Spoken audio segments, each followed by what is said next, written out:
sa ating butihing kapitan, Ginoong Honorario Magno, sir, sa ating mga magulang na patuloy na sumubaybay at nag-alaga sa kanilang mga anak, sa ating mga panauhin na magiging saksi sa umagang ito, sa aking mga kaguruan at staff ng Ambrosio Robles, at higit sa lahat, sa bida ng ating gawain ngayong umaga, na walang iba ang ating mga anak, napakaganda ng kanilang kasubutan, no? Lalong tumingkad.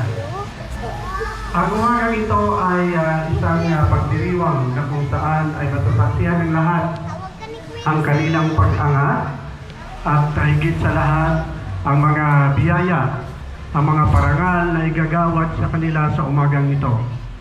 Naway itong ating gawain ay patuloy na suportahan ng ating mga guro ng ating paaralan. Malugod ko po ipinakikilala sa inyo ang mga batang nagsisipag-angat na may kabuuang 31 mga batang lalaki at 34 na mga batang babae na may kabuuang 65.